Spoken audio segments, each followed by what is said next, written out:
আসসালামু আলাইকুম। আজকে আমরা যে টপিকটা নিয়ে কথাবার্তা বলবো সেটা হলো আপনাদের ফাস্ট কার্ডের এনজাইম টপিকটা।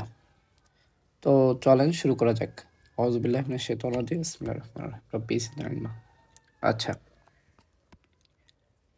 অতীতে একটা গল্প বলি। অতীতে একটা বৃদ্ধ লোক ছিল। সে খুবই ধনী ছিল। সে বৃদ্ধ লোক খুব অসুস্থ হয়ে পড়েন এবং তার শেষ ইচ্ছা হিসেবে তিনি একটা ইচ্ছা প্রকাশ করেন। সেই বৃদ্ধ লোকের 17টা ঘোড়া ছিল। তাহলে কয়টা ঘোড়া পাচ্ছি? 17টা ঘোড়া। তিনি তার 3 ছেলের মধ্যে এই ঘোড়াগুলা ভাগ করে দেওয়ার চিন্তা ভাবনা করলেন। ঠিক আছে, এখন তার শেষ ইচ্ছা এটাই যে তিনি যখন মারা যাবেন তখন এই 17টা ঘোড়া তার 3 ছেলে ভাগ করে নেবেন। এখন তিনি বললেন তার প্রথম ছেলে যত পরিমাণ ঘোড়া আছে তার অর্ধেক ঘোড়া পাবে, তার দ্বিতীয় ছেলে 3/1 পাবে এবং তার তৃতীয় ছেলে 1/9 পাবে। তাহলে প্রথম ছেলে পাবে হাফ, দ্বিতীয় ছেলে 1/3, তৃতীয় ছেলে 1/9। এখন সেই বৃদ্ধ লোকটা এবার কয়েকদিন পরে কি হলো, তিনি মারা গেলেন। ঠিক আছে, তিনি মারা গেলেন। এইবার সমস্যা যেটা হলো, যখন ঘোড়াগুলো ভাগ করতে যাওয়া হলো তখন দেখা গেল 17টা ঘোড়ার তো অর্ধেক করা যায় না। যাই ভগ্নাংশ কি হবে? কোনো ঘোড়া হবে না। তো তখন কি হলো, একটা বিপদ আসলো। তিনজনের মধ্যে একটু ঝগড়া শুরু হলো, ঝামেলা শুরু হলো। তখন এই বৃদ্ধ লোকের একটা জামাই ছিল। ঠিক আছে, এই বৃদ্ধ লোকটার একটা জামাই ছিল। আচ্ছা ওয়েট, এই বৃদ্ধ লোকটার একটা জামাই ছিল। তার একটা ঘোড়া ছিল, সেটা হলো একটা ব্ল্যাক কালারের ঘোড়া, ব্ল্যাক হর্স। ঠিক আছে, তার একটা ব্ল্যাক হর্স ছিল। ঠিক আছে, এখন এই জামাই কি করলো, এই ব্ল্যাক হর্সকে ওই 17টা ঘোড়ার সাথে যুক্ত করলেন। এরপরে তিনি ভাগ করা শুরু করলেন।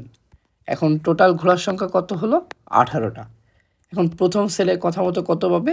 হাফ ঘোড়া। তার মানে ফার্স্ট ছেলে যে ছিল সে পেল 9টা ঘোড়া। ওকে, সেকেন্ড যে ছিল সে কয়টা পাবে? সে পাবে 1/3। তার মানে কতগুলা? 18টার 1/3, 6টা ঘোড়া। আর তৃতীয় বা শেষ ছেলে যে ছিল তাকে কতটা দিতে চাইছিল? 1/9। তার মানে কতগুলা? 18টার ভাগ করো, তাহলে 2টা, তাই না? প্রথম ছেলেকে দিতে চেয়েছিলেন তিনি। দেখো,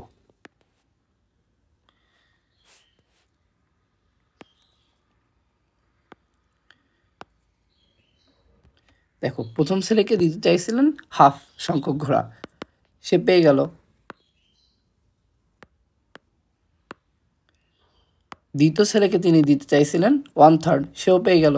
তৃতীয় ছেলেকে দিতে চাইছিলেন 1/9, সেও পেয়ে গেল। কিন্তু দেখো একটা জিনিস, এবার দেখো টোটাল হিসাব যখন তুমি করবা, টোটাল হিসাব যখন করতে যাবা তখন এখানে দেখবা তুমি যে টোটাল ঘোড়ার সংখ্যা কত? 9 আর 6, 15 আর 2, 17। কিন্তু আমরা যখন ভাগ করা শুরু করেছিলাম তখন আমাদের ঘোড়ার সংখ্যা কত ছিল? 18। তাহলে এই যে তার জামাই, জামাই বলে যেটাকে, মেয়ের জামাই, সে কী করলো, তার যে ব্ল্যাক হর্স বা ব্ল্যাক ঘোড়াটা ছিল সেটাকে দিয়ে বাকি 17টা ঘোড়াকে ভাগ করে দিলেন। কিন্তু তুমি ইন্টারেস্টিং একটা ব্যাপার দেখো, এখানে তার ঘোড়ার কিন্তু কোনো ভাগ হলো না। তার ঘোড়াটা কিন্তু কাউকে দেওয়া লাগলো না। তার ঘোড়াটা না দিয়েই তিনি 17টা ঘোড়া তিনজনের মধ্যে ভাগ করে দিলেন, তার কি বলবো, ফাদার ইন লর শেষ আশা অনুযায়ী বা শেষ ইচ্ছা অনুযায়ী।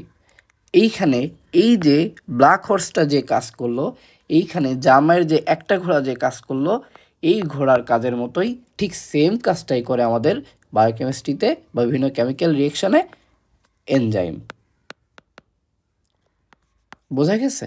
তাহলে আমরা এইখানে দেখতেছি যে একটা লোকের 17টা ঘোড়া ছিল, 3 ছেলের মধ্যে ভাগ করে দেওয়ার কথা ছিল। প্রথম ছেলে হাফ, দ্বিতীয় ছেলে 1/3, তৃতীয় ছেলে 1/9 পাবে। তার মধ্যে 17টা তো ভাগ করা যাচ্ছে না, তখন একটা ব্ল্যাক হর্স দিল তার তার মেয়ের যে জামাই, সে ওই ঘোড়াটা দিয়েই সে টোটাল 18টা ঘোড়াকে ভাগ করে দিল এবং ভাগ করা শেষে দেখা গেল সেই একটা ঘোড়া বা ব্ল্যাক হর্সটা অপরিবর্তিত আছে। এই ব্ল্যাক হর্সটা যে কাজটা করলো ঠিক সেম কাজটাই করে আমাদের বডিতে বিভিন্ন কেমিক্যাল রিয়াকশনে এনজাইম। তার মানে সে বিক্রিয়া শেষে অপরিবর্তিত থাকে এবং সে নিজে কোনো চেঞ্জ হয় না, নিজে কারোর মধ্যে ভাগ হয়ে যায়নি, অথচ সে কিন্তু তিনজনের মধ্যে সব ঘোড়া ডিস্ট্রিবিউশন করে এসেছে। এই যে কনসেপ্টটা, আমাদের এনজাইম ঠিক সেম কাজটাই করে। এবার আসো এনজাইম নিয়ে বেশ কিছু, মানে এনজাইম তো আবিষ্কারের পিছনে অনেকগুলো আবিষ্কারকের অবদান রয়েছে, সেই অবদানগুলো এখানে জাস্ট দেখানো হয়েছে। কে কী করছেন এগুলো অত বেশি ইম্পর্টেন্ট না, জাস্ট তোমরা জানার কিউরিসিটি থেকে জানতে পারো। ওকে। আর এই এনজাইম আবিষ্কারের কারণে অনেকে নোবেল পুরস্কার পাইছেন। যেমন এখান থেকে আমরা দেখতেছি এই প্রতিটা বিজ্ঞানী এই বিভিন্ন জিনিস আবিষ্কারের কারণে নোবেল পুরস্কার পেয়েছেন। এইগুলা জাস্ট তোমরা একবার দেখলেই হবে। এরপরে ধরো যদি এনজাইম বেচারাকে একটা মাইক দেওয়া হয়, মাইক দিয়ে বলা হয় যে বাবা তুমি কিছু বলো, অথবা বলা হয় তোমার পরিচয় দাও, তখন সে কি করবে?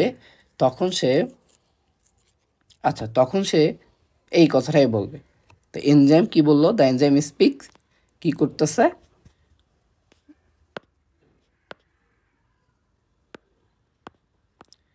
We are the catalyst of living world, protein in nature and action specific, and rapid and accurate, huge in size but with small active center, highly exploited for disease diagnosis in lab center. তাহলে enzyme নিজে কি বলল? সে হলো catalyst of the living world. তার নেচারটা কি? Protein in nature, say action specific, rapid and accurate, huge in size, and use করা হয় lab ডায়াগনোসিসের ক্ষেত্রে। তাহলে এনজাইমকে যখন আমি একটা মাইক দিলাম, বলতে বললাম যে বাবা তুমি তোমার সম্পর্কে বলো, তখন সে কিন্তু তার সবগুলা প্রপার্টি বলে দিছে। সে হলো একটা ক্যাটালিস্ট, সে হলো অ্যাকশন স্পেসিফিক, সে হলো প্রোটিন ইন নেচার, সে হলো র্যাপিড কাজ করে, অ্যাকুরেট কাজ করে, সে হলো হিউজ ইন সাইজ বাট তার অ্যাক্টিভ সাইড খুবই স্মল এবং খুবই কম, বা অ্যাক্টিভ সাইড একটা থাকে, এবং highly exploited for disease diagnosis in laboratory. তো এনজাইম যে প্রপার্টি, আমরা এটা মনে রাখলে এনজাইমের প্রপার্টি আমাদের মোটামুটি মুখস্থ হয়ে যাবে। এটা হলো সত্যনারায়ণ স্যারের বইয়ে আছে। তারপরে যে ডেফিনেশন এনজাইমের, এটাও সত্যনারায়ণ স্যারের বই থেকে নেওয়া। সেটা হলো enzyme may be define as biocatalyst. Biocatalyst মানে কি? যে হলো বায়োলজিক্যাল সিস্টেমে সে কাজ করবে, সিনথেসাইজড বাই লিভিং সেল। আমাদের শরীরে যে লিভিং সেলগুলো আছে সেখান থেকেই তৈরি হচ্ছে। দে আর প্রোটিন ইন নেচার, তারা structural protein in nature, except একটা এনজাইম আছে, সেটা হলো প্রোটিন থেকে আসে না, সেটা হলো আরএনএ অ্যাক্টিং অ্যাজ রাইবোজাইম, সেটা হলো আমাদের প্রোটিন ইন নেচার না, এটা হলো nucleic acid. Okay. Colloidal and thermolabile, তারা হলো কলয়েডাল। আমরা প্রথম একদম সেকেন্ড আইটেমে এটা পড়ে আসছি। এরা হলো কলয়েড ইন নেচার, ঠিক আছে। এটা হলো থার্মোলেভেল, যদি তুমি তাপমাত্রা এনজাইমের যে সহ্য ক্ষমতা, সেই তাপমাত্রার চেয়ে বেশি তাপ দাও, সেটা তখন কি হবে? গলে যাবে বা ডিনেচারেশন হবে। অ্যান্ড স্পেসিফিক ইন ডাইরেকশন, যে এনজাইমটা যে কাজের জন্য দেওয়া আছে সে সেই কাজটাই করবে, অন্য কোনো কাজ করবে না। তুমি যদি এই ডেফিনেশনটা মনে রাখো, তাহলে তোমার প্রপার্টি অটোমেটিক তোমার মুখস্থ হয়ে যাবে। ওকে। আচ্ছা, এখন একটা জিনিস দেখো, আমরা বারবার বলতেছি ক্যাটালিস্ট। ক্যাটালিস্ট কি? ক্যাটালিস্ট হলো এমন কিছু সাবস্ট্যান্স যেগুলা কি করে, কোনো একটা রিয়াকশনের রেটকে অল্টার করে, কিন্তু রিয়াকশন শেষে সে নিজে আনচেঞ্জ থাকে। তাহলে ক্যাটালিস্ট কি বলতেছি? Substance that alters the rate of chemical reaction but itself remain unchanged chemically at the end of the reaction. কোনো একটা বিক্রিয়ার গতিকে ত্বরান্বিত করে এবং বিক্রিয়া শেষে অপরিবর্তিত থাকে, ঠিক আছে। এই ক্যাটালিস্ট তো বিভিন্ন ধরনের হয়, তার মধ্যে বায়োক্যাটালিস্ট যারা লিভিং বডিতে সিনথেসাইজ হয় বা বায়োলজিক্যাল সিস্টেমে কাজ করে, তাদেরকে আমরা বলতেছি এনজাইম, ঠিক আছে। ওকে। এরপরে আসো, আমরা অলরেডি কিন্তু প্রপার্টিস অফ এনজাইম কিছুটা জেনে ফেলছি, যে এরা প্রোটিন ইন নেচার, এরা হবে কলয়েড। তাহলে দেখো আমরা আমরা একটু চাই প্রপার্টিগুলো লিখে ফেলতে। ওকে, যদি আমরা এনজাইমের প্রপার্টি দেখতে চাই, দেখো এনজাইম এর যদি প্রপার্টি দেখতে চাই আমরা,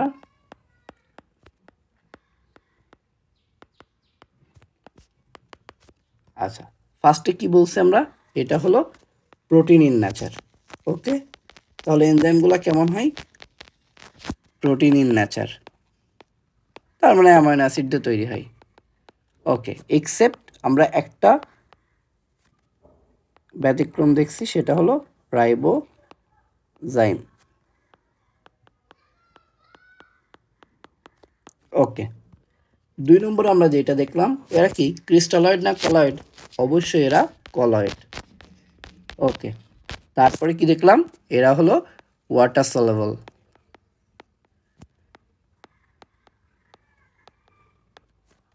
আর এরা নন ডায়ালাইজেবল। বলো তো ভাইয়া, এরা ডায়ালাইজেবল হলে কি হতো, এরা যদি ডায়ালাইজেবল হতো তাহলে যারা সিকিডির পেশেন্ট তাদের যখন ডায়ালাইসিস করা হতো তখন তো এই প্রোটিনগুলো বের হয়ে যেত। তখন কি, ধরো প্লাজমার প্রোটিনগুলো বের হয়ে গেল, তখন কি হবে, প্লাজমা কোলাইডাল অসমোটিক প্রেশার কি হবে, কমে যাবে। তখন আমাদের বিভিন্ন ধরনের ডিজিজ ক্রিয়েট হইতে পারে, যেমন নেফ্রোটিক সিনড্রোম হইতে পারে, আরও অনেক ধরনের ডিজিজ আমাদের এখান থেকে ডেভেলপ করতে পারে। মানে আমরা তো অলরেডি পড়ছি যে প্লাজমা প্রোটিনের কাজগুলা, সেই কাজগুলো অল্টার হবে, এই কারণে এরা নন ডায়ালাইজেবল। 3 নম্বরে আমরা যেটা পাবো, এরা হলো হিট ল্যাবাইল। তার মানে কি, যদি অত্যাধিক হিট দেওয়া হয়, হিট অনেক বেশি হিট দিলে তখন কি হবে, এরা অনেক বেশি হিট দিলে এরা ডিনেচার হয়ে যাবে। ওকে, তারপরে প্রপার্টি আমরা কি পাইলাম, তারপরে পাইলাম এরা হলো ক্যাটালিস্ট।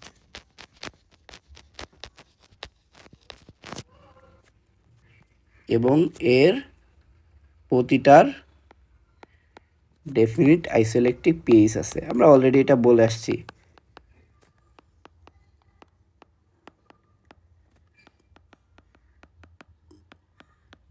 ওকে, তারপরে দেখেন আমরা আরেকটা জিনিসের পরে জানতে চাই, সেটা হলো আমাদের যে হরমোনটাও কিন্তু প্রোটিনের নেচার, আর আমাদের যে এনজাইমটা সেটাও প্রোটিনের নেচার, কিন্তু এই দুইটার মধ্যে আমাদের মাঝে মাঝে ভাইবাতে পার্থক্য জিজ্ঞেস করে।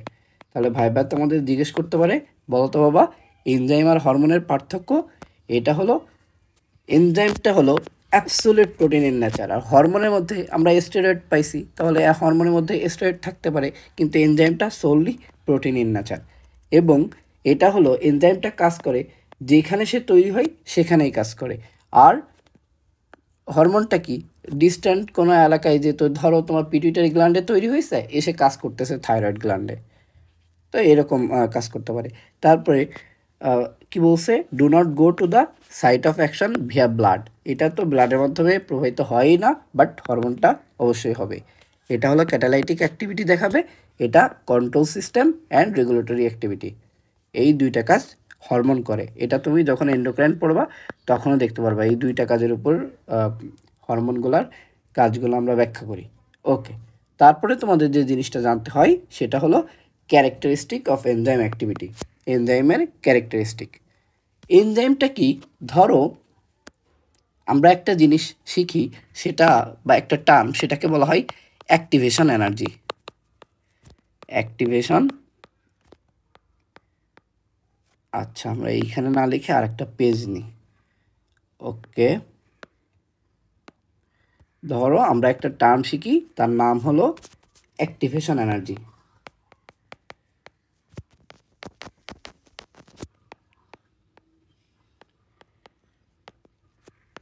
এই দেখো, ধরো অ্যাক্টিভেশন এনার্জি মানে কি, কোন একটা বিক্রিয়া শুরু করতে, কোন একটা বিক্রিয়া তুমি শুরু করবা, কোন একটা বিক্রিয়া বা রিয়াকশন শুরু করতে, বিক্রিয়া শুরু করতে যে এনার্জিটা দরকার হয়, শুরু করতে যে শক্তি বা এনার্জিটা দরকার হয়, এটাকে বলি আমরা অ্যাক্টিভেশন এনার্জি। দেখো, যদি আমি একটা গ্রাফ আঁকার চেষ্টা করি। এটা হলো ওয়াই অ্যাক্সিস, এটা হলো এক্স অ্যাক্সিস। এটা ধরো এক্স অ্যাক্সিস আর এটা হলো ওয়াই অ্যাক্সিস, ঠিক আছে। এবার দেখো এই পাশে যদি আমি টাইম দিই, এই পাশে আমি দিলাম এনার্জি, তাহলে ধরো কোন একটা বিক্রিয়া শুরু করতে আমার এতটুকু এনার্জি লাগে, এতটুকু এনার্জি লাগলো কোন একটা বিক্রিয়া শুরু করতে। কিন্তু যখন আমি, এটা র্যান্ডম একটা বিক্রিয়া ধরো, যখন আমি এনজাইম ব্যবহার করব তখন দেখা যাচ্ছে এই এনার্জিটা, ওয়েট কি হলো,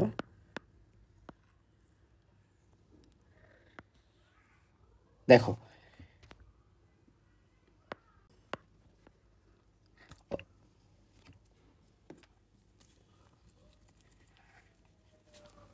আচ্ছা দেখো, যখন আমি এনজাইম ব্যবহার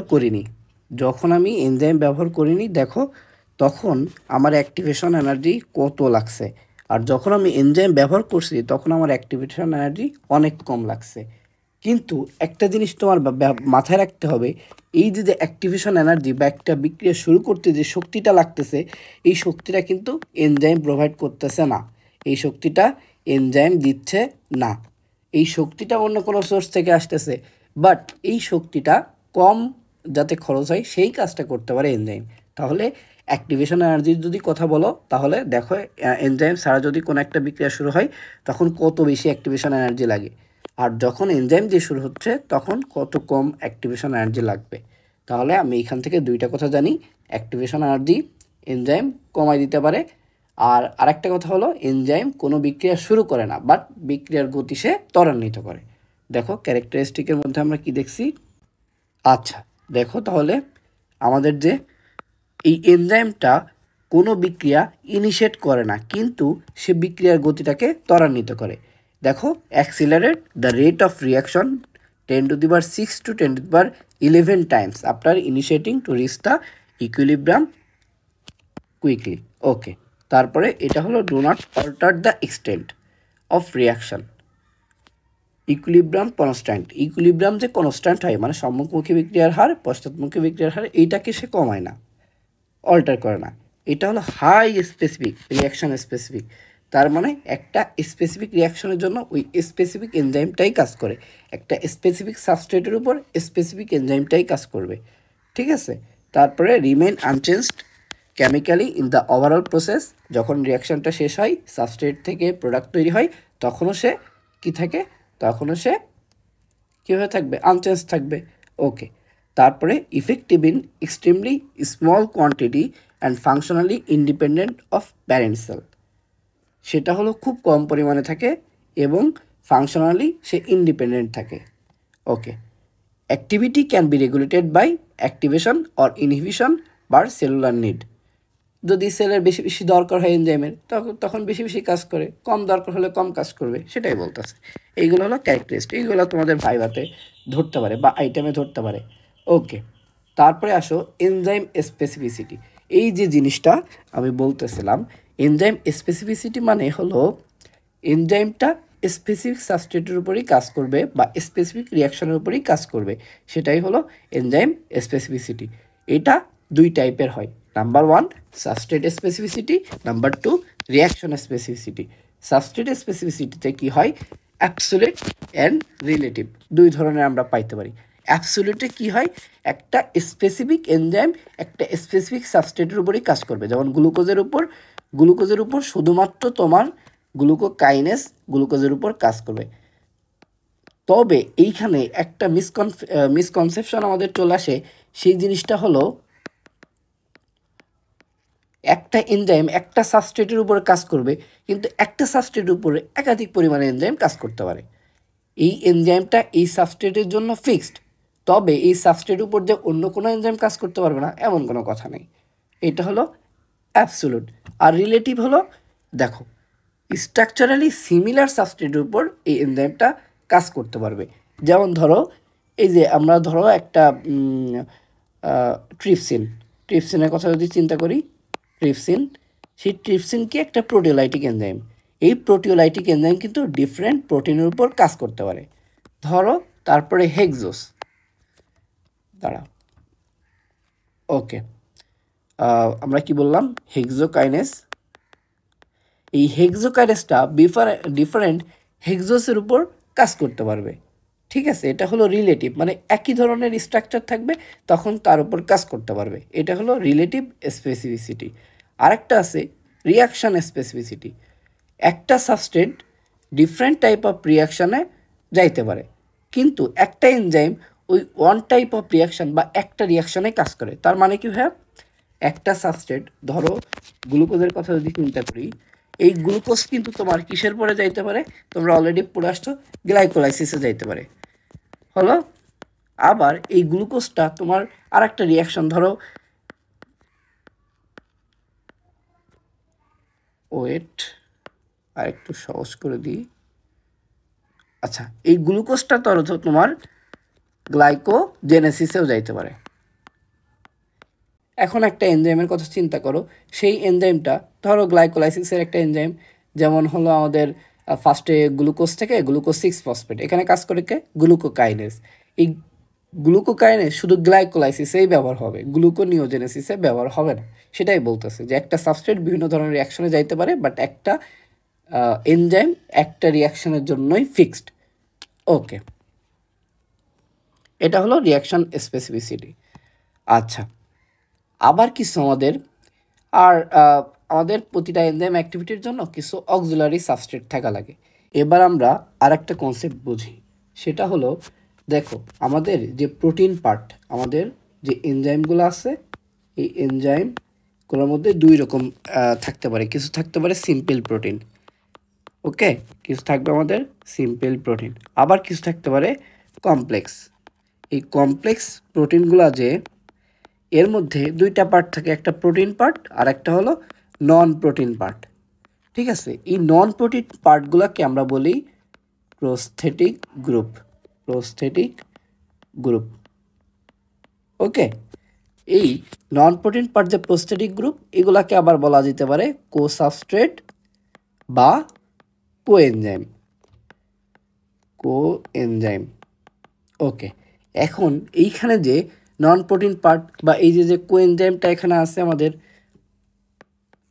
এই কোএনজাইম আর এই যে প্রোটিন পার্ট, এই প্রোটিন পার্টটাকে তখন বলা হয় অ্যাপোপ্রোটিন অথবা অ্যাপো এনজাইম, অ্যাপো এনজাইম। আর এই অ্যাপো এনজাইম আর কোএনজাইম, এই টোটাল জিনিসটাকে তখন আমরা বলি হলো, কি বলি, হলো এনজাইম, হলো এনজাইম। ওকে, তাহলে আমরা এনজাইম দেখতেছি, সিম্পল প্রোটিন থাকতে পারে, আবার কমপ্লেক্স প্রোটিন থাকতে পারে। কমপ্লেক্স প্রোটিনের মধ্যে আমাদের থাকতে পারে protein part, non protein part.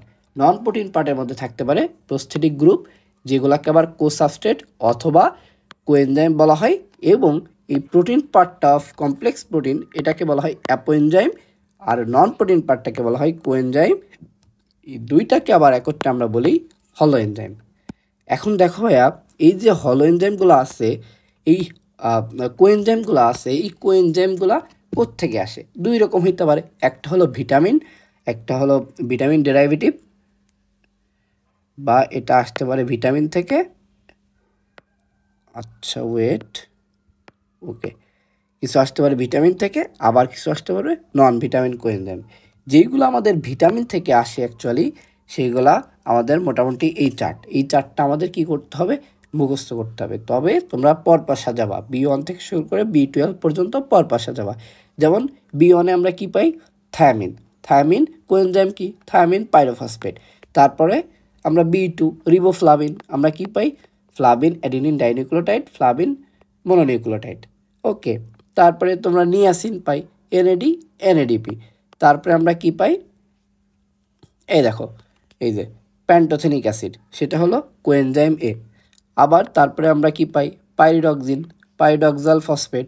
তারপরে আমরা পাচ্ছি ফোলিক অ্যাসিড, সেটা হলো tetrahydrofolate, cobalamin, methyl cobalamin or deoxy adenosyl cobalamin.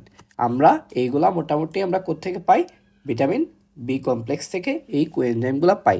এটা পরীক্ষার জন্য very very very very important. এই চারটা তোমার মুখস্থ থাকাই লাগবে। ওকে, আর কিছু আছে non vitamin coenzyme. Coenzyme Q, lipoic acid, S adenosyl methionine, আর একটা হলো বায়োপটেরিন।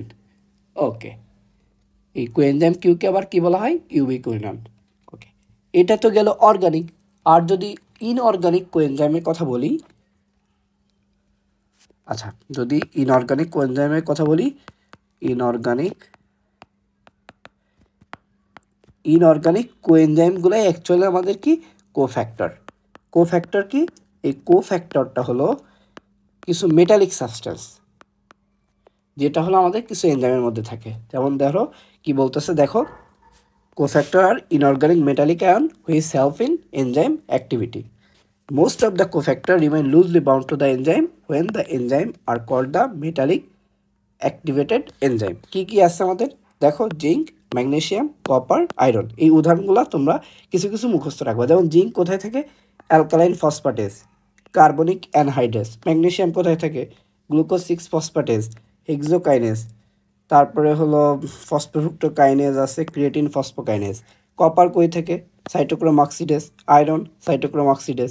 কপার আবার থেকে সুপার অক্সাইড ডাইমিউটেজ, আবার আয়রন থেকে ক্যাটালেস পারঅক্সিডেজ, এইসব জায়গায়।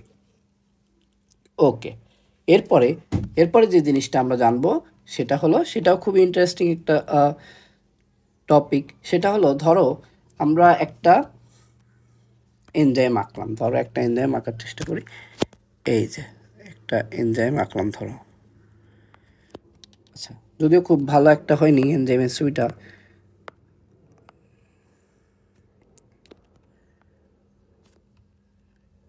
ওকে, দেখো, আমাদের যে এনজাইমটা, এনজাইমের মূলত দুইটা পার্ট থাকে। এনজাইমের কয়টা পার্ট থাকে? একটা এনজাইমের দুইটা পার্ট থাকে। দুইটা পার্ট কি কি? একটা থাকে আমাদের অ্যাক্টিভ সাইট, ওকে, আর একটা থাকে আমাদের অ্যালোস্টেরিক সাইট।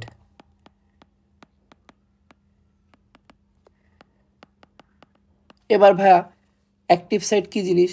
এটা হলো একটা স্মল এরিয়া যেখানে আমাদের যে সাবস্ট্রেটটা, সেই সাবস্ট্রেটটা বাইন্ড করে ক্যাটালাইসিসের জন্য। ধরো এই জায়গাটা হলো আমাদের সেই অ্যাক্টিভ সাইট। এই জায়গাটা আমরা ধরতেছি সেই অ্যাক্টিভ সাইট। এটা হলো এনজাইমের অ্যাক্টিভ সাইট, যেখানে কি করবে? ধরো আমাদের একটা ক্যাটালিস্ট আছে এরকম, সেই ক্যাটালিস্টটা ওখানে বাইন্ড করবে। এটা হলো সেই অ্যাক্টিভ সাইট, যেটা হলো আস্তে আস্তে এসে এইখানে বাইন্ড করবে। ওকে, গেল। আর বাদ বাকি, এটা ছাড়া বাদ বাকি যে সাইডগুলো আছে, এই সব সাইড, এই পুরো এই সাইডগুলা, এই সাইডগুলোকে তখন আমরা বলি অ্যালোস্টেরিক সাইট। এটা হলো একটা লার্জ সারফেস, মানে এনজাইমের অ্যাক্টিভ সাইট বাদে বাকি যে সারফেসটা আছে সেটা হলো আমাদের অ্যালোস্টেরিক সাইট। ওকে, ডান। আচ্ছা, এটা ছিল আমাদের এনজাইমের দুইটা সাইট, একটা অ্যাক্টিভ সাইট, একটা হলো অ্যালোস্টেরিক সাইট। আচ্ছা, এবার হলো ইউনিট অফ এনজাইম অ্যাক্টিভিটি। এনজাইমের যে অ্যাক্টিভিটি, এটার যে ইউনিট প্রকাশ করা হয় সেটাই হলো, যে ইউনিটে প্রকাশ করা হয় সেটাই unit of enzyme activity. Sorry,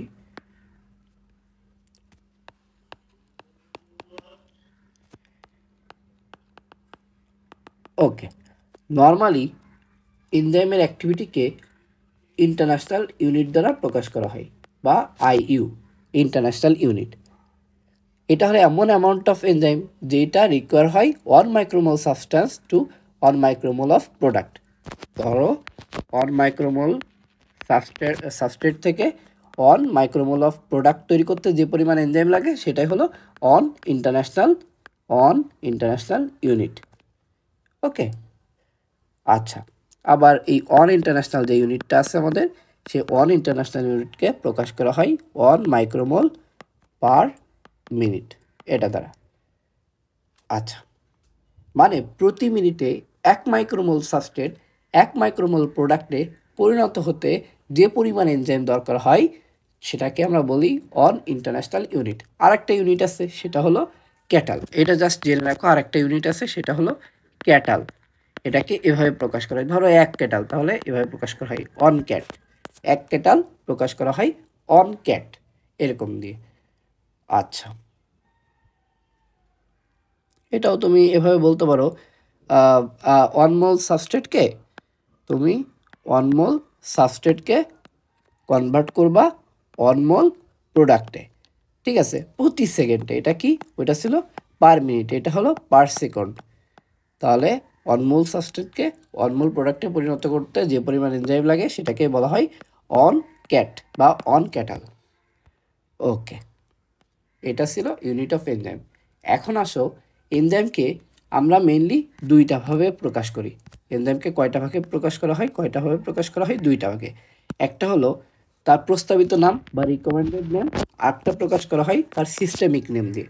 প্রস্তাবিত নাম বা রিকমেন্ডেড নেম কি জিনিস? এটা হলো সহজ সরল নাম যেটা সাধারণত পাঠ্য ব্যবহার করা হয়। আর সিস্টেমেটিক নাম কি? যেটা হলো তোমার ইসে ব্যবহার করা হয় বিভিন্ন বৈজ্ঞানিক গবেষণায়, বা পুরো একটা রিয়াকশনের ধরন বা রিয়াকশনের টাইপ, সেখানে কি কো এনজাইম ব্যবহার করা হয়েছে, কো ফ্যাক্টর ব্যবহার করা হয়েছে, মানে ডিটেলস একটা নাম ব্যবহার করা হয়। যেমন তুমি একটা জিনিস দেখো, যদি আমি ল্যাকটেজের কথা বলি, আচ্ছা, ল্যাকটেজ কী করে? ল্যাকটোজকে ভাঙে, ঠিক আছে। এখন এটার সিস্টেমিক নাম যদি আমি বলি, রিকমেন্ডেড নাম যদি বলি, সেটা হলো ল্যাকটেজ ভাঙবে ল্যাকটোজকে। ধরো আমাদের অমিত দাদা, সেই অমিত দাদাকে কে ভাঙবে? অমিত দাদাকে কে ভাঙবে? অমিতেজ। কিন্তু দেখো, এই ল্যাকটোজকে যদি সিস্টেমিক নামে তুমি প্রকাশ করতে চাও, তাহলে তখন সেটার নাম এরকম হয়, বিটা ডি গ্যালাক্টোসাইডেজ। ওকে, তাহলে বুঝতেছো তো সিস্টেমিক নামে কত কিছু অ্যাড থাকে। আবার আরেকটা যদি দেখো, তুমি অ্যালকোহলের কোন একটা বিক্রিয়ায় এনজাইম ইউজ করবা, সেখানে তুমি ব্যবহার করতে পারো অ্যালকোহল ডিহাইড্রোজিনেজ। বাট তুমি যখন সিস্টেমিক নাম ব্যবহার করবা, সেটা হলো দেখো এনএডি প্লাস অক্সিডোরিডাকটেজ। এনএডি প্লাস কি? এখানে এনএডি নিকোটিনামাইড অ্যাডিনিন ডাইনিউক্লিওটাইড, এই কোএনজাইমটা ব্যবহার করা হয়েছে। এটা অক্সিডোরিডাকটেজ, এটা একটা অক্সিডেশন রিডাকশন রিয়াকশন। আর রিডাকটেজ এটা হলো এনজাইম। তার মানে কি রিয়াকশন হচ্ছে, কোন কোএনজাইম ব্যবহার হচ্ছে, এই টোটাল জিনিসটা মিলে যে নামটা লেখা হয় সেটা হলো সিস্টেমিক নেম। ওকে, এবার আসো আমরা এনজাইমের ক্লাসিফিকেশন পড়ি। ওকে, এরপরে আমাদের টপিক যেটা হলো এনজাইমের ক্লাসিফিকেশন। আইইউবিএমবি অর্থাৎ ইন্টারন্যাশনাল, এইটাও কিন্তু মাঝে মাঝে ধরতে পারে যে আইইউবিএমবি কি, international union of biochemistry and molecular biology. এটা হলো আইইউবিএমবি। এটা কি করছে এরা ফার্স্টে এরা হলো কি করছে, 6টা নাম দিয়েছে এনজাইমের, 6টা ক্লাসিফিকেশনে ভাগ করছে এনজাইমকে। সেই ক্লাসিফিকেশনগুলো দেখো, একটা হলো অক্সিডো রিডাকটেজেস, ট্রান্সফারেজেস, হাইড্রোলেজেস, লাইজেস, আইসোমারেজেস, লাইগেজেস। এখন আসো অক্সিডো রিডাকটেজেস, তার কাজ কি হবে? অবশ্যই অক্সিডেশন রিডাকশন করা, কারণ অক্সিডো রিডাকটেজেস অক্সিডেশন রিডাকশন করতেছে। ধরো আমরা একটা বিক্রিয়া দেখি, দেখো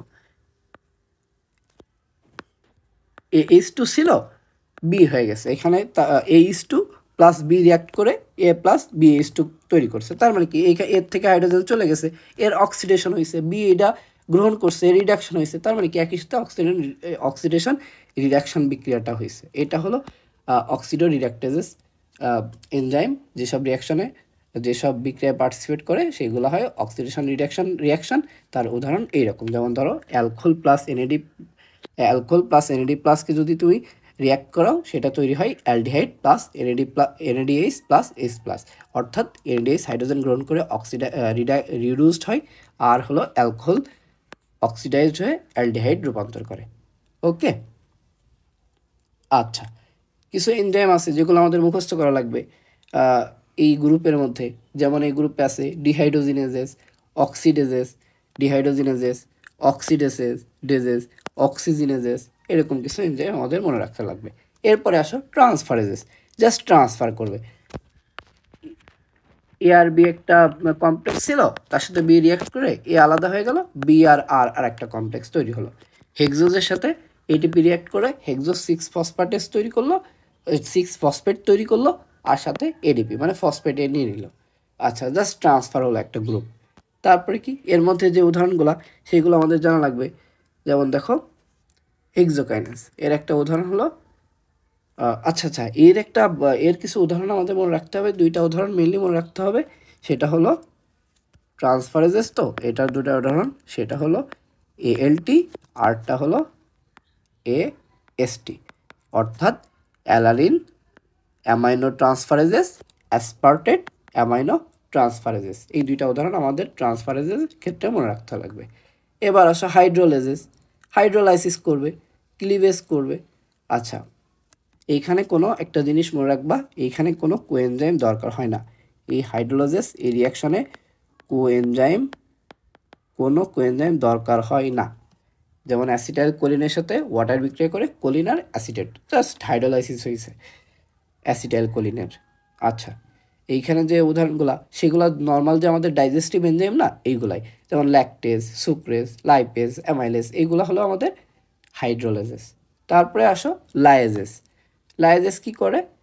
এই লাইজেস কি করে, এটা হলো মানে স্প্লিট করে বা ফিশন বিক্রিয়া করে। বড় একটা কমপ্লেক্স ছিল, সেটাকে ছোট ছোট কমপ্লেক্সে পরিণত করবে। ঠিক আছে, ধরো ফ্রুক্টোজ 1,6-বিসফসফেট ছিল, সেটাকে দুইটায় কনভার্ট করবে। এই যে আমাদের সেই গ্লাইকোলাইসিসের রিয়াকশনটা আবার চলে আসলো, যে ফ্রুক্টোজ 1,6-বিসফসফেট থেকে দুইটা জিনিস তৈরি হয়, গ্লিসারলডিহাইড 3-ফসফেট, আরেকটা হলো ডাইহাইড্রক্সি অ্যাসিটন ফসফেট। এটাও 3 কার্বন বিশিষ্ট, এটাও 3 কার্বন বিশিষ্ট, আর এই টোটাল জিনিসটা কয় কার্বন ছিল? 6 কার্বন বিশিষ্ট। তাহলে স্প্লিট হয়ে দুইটা জিনিস তৈরি করছে। এখানে আমাদের কিছু এনজাইমের নাম মনে রাখতে হবে। আচ্ছা, সেগুলা কি? ডিকার্বক্সিলেজ, অ্যালডোলেজ, ডিহাইড্রো। আমরা এটা হলো এবিসি থেকে দেখাই দিব, তোমরা এবিসি থেকে নামগুলো মুখস্থ করে নিও। তারপরে আসে আমাদের কি? আইসোমারেজ। ওয়েট, এটা এখানে কেন চলে আসলো?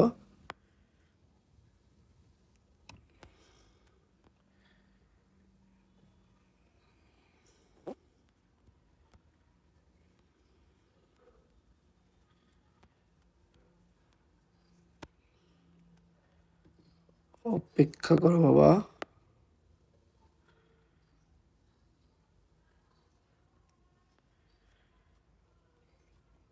আচ্ছা, আমি ওটা পরে ঠিক করে দিব। তারপরে দুইটা আমি বলি জাস্ট, তারপরে আর দুইটা আছে, সেটা হলো আইসোমারেজেস। 5 নম্বরে আমরা যেটা পড়বো সেটা হলো আমাদের আইসোমারেজেস। আইসোমারেজেস কি করে দেখো, আইসোমারেজেস জাস্ট কিছুই না, এটা হলো আইসোমার। ধরো আইসোমার কেমন? এ ড্যাশ থেকে এ হলো, বা এ থেকে এ প্রাইম হলো।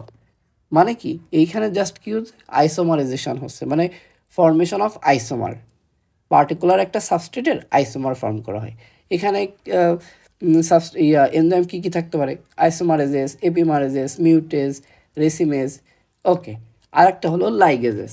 তোমরা একটা জিনিস ভুল করবা না, সেটা হলো লাইজেস আর লাইগেজেস। 4 নম্বরে আমরা যেটা পড়ছিলাম সেটা ছিল আমাদের লাইজেস, লাইজেস। আর 5-6 নম্বরে যেটা পড়বো সেটা হলো লাইগেজেস। লাইগেজ কি করে? ফিশন বিক্রিয়া বা ভেঙে ফেলে। আর লাইগেজেস কি করবে? লাইগেজেস দুইটা মলিকুলকে জোড়া লাগাবে। জাস্ট ধরো এআরবি, এআরবিকে জোড়া লাগিয়ে তৈরি করলো এই যে এবি, জাস্ট এই কাজটা করবে। যেমন কি আমাদের ওই যে যখন ইনসুলিন প্রোডাকশন আমরা পড়ছি ছোটোকালে, সেই তখন একটা এনজাইম পড়ছি ডিএনএ লাইগেজ, ওইটাও হলো আমাদের এই লাইগেজেস শ্রেণীর অন্তর্ভুক্ত। এবিসিতে যদি দেখে ফেলি ওইটা, সেটা হলো দেখো, এই যে এইখান থেকে তোমরা উদাহরণগুলো পড়বা। অক্সিডো রিঅ্যাক্টেজেস, অক্সিডো রিঅ্যাক্টেজের মধ্যে ডিহাইড্রোজেনেজেস, অক্সিডেজেস, পারঅক্সিডেজেস, ক্যাটালেজেস, অক্সিজেনেজেস, এইগুলা। Alanine amino transferases, aspartate amino transferases. তারপরে এইখান থেকে ডাইজেস্টিভ এনজাইমগুলা, লাইজেজের ক্ষেত্রে ডিকার্বক্সিলেজ, অ্যালডোলেজ, এইখান থেকে কিছু মুখস্থ করবা। আইসোমারেজেস, আইসোমারেজ, এপিমারেজ, মিউটেজ, ডেসিমারেজ। লাইগেজের ক্ষেত্রে ডিএনএ লাইগেজ, গ্লুটামাইন সিনথেসেস, কার্বক্সিলাইগেজ। ওকে, এখন তারপরে যে জিনিসটা বই আছে সেটা হলো মেকানিজম অফ এনজাইম ক্যাটালাইসিস। জাস্ট কি হয় এখানে, ধরো মেকানিজমটা কেমন হয়। আচ্ছা, মেকানিজমটা কেমন হয়, mechanism or mode of action কেমন হয়? ধরো এই যে আমার একটা এনজাইম, একটু বড় করে আঁকাই। ধরো আমার একটা এনজাইম আছে এখানে, ঠিক আছে। এবার আমি একটা সাবস্ট্রেট এখানে আসতেছে, সেই সাবস্ট্রেটটা কেমন, সেই সাবস্ট্রেটটা আচ্ছা এরকম। আচ্ছা, এই সাবস্ট্রেটটা এবারে কি করলো, এখানে এসে বসলো। এখানে এসে বসার পরে কি হলো, এই সাবস্ট্রেটটা এর পরবর্তী ধাপ দেখো, এর পরবর্তী ধাপ যদি আমরা ওকে দেখো, এর পরবর্তী ধাপে কি হবে, এর পরবর্তী ধাপে জাস্ট এটা স্প্লিট হয়ে যাবে, জাস্ট এটা স্প্লিট হয়ে গেল। ওয়েট,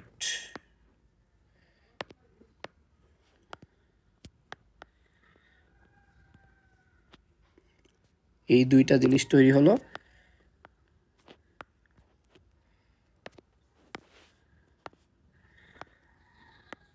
এই যে দেখো, জাস্ট এনজাইমে যা যা করলাম আমি এটাই হলো জাস্ট এনজাইম করে। কি করে, অ্যাক্টিভ সাইটে এসে সাবস্ট্রেটটা বসলো, বসার পরে এই যে সাবস্ট্রেট থেকে দুইটা প্রোডাক্ট তৈরি হয়ে গেল আমার এখানে, সাবস্ট্রেট থেকে দুইটা প্রোডাক্ট তৈরি হয়ে গেল। Just mechanism of enzyme action এরকম। এখানে দুইটা থিওরি, মানে এনজাইম সাবস্ট্রেটের সাথে যুক্ত হওয়ার ক্ষেত্রে দুইটা থিওরি কাজ করে। একটা এরকম যে লক অ্যান্ড কি থিওরি, মানে যেই রকম স্ট্রাকচার ঠিক সেই রকম হলো তোমার সাবস্ট্রেট এসে এখানে বসবে। আর একটা হলো কি, আর একটা এনজাইমের শেপ যেমনই হোক না কেন, যেই টাইপের সাবস্ট্রেট আসবে, যেই স্ট্রাকচারে সাবস্ট্রেট হবে আসবে, এনজাইম সেই স্ট্রাকচারে বা সেই শেপে রূপান্তরিত হবে। ওকে, আমরা এখানে কি জিনিস দেখলাম, যে আমরা দুইটা থিওরি দেখলাম বা দুইটা মডেল দেখলাম। সেটা হলো, একটা হলো লক অ্যান্ড কি মডেল, আর একটা হলো ইনডিউসড ফিট মডেল। এইখানে কি হয়, লক অ্যান্ড কিতে যেই স্ট্রাকচারে আছে এনজাইমটা সেই স্ট্রাকচারের সাবস্ট্রেট এসে বাইন্ড করবে। আর induce fit model enzyme structure যেমনই হোক না কেন, যেই টাইপের সাবস্ট্রেট আসবে এনজাইমটা সেই টাইপের বা সেই রকম স্ট্রাকচারে কনভার্ট হবে, সাবস্ট্রেট এসে বসবে, তারপরে রিয়াকশানটা সামনের দিকে অগ্রসর হবে। ওকে, এই দুইটা থিওরি মোটামুটি আমাদের তাই। আচ্ছা, এরপরে যে জিনিসটা আমরা পড়ব সেটা হলো আমাদের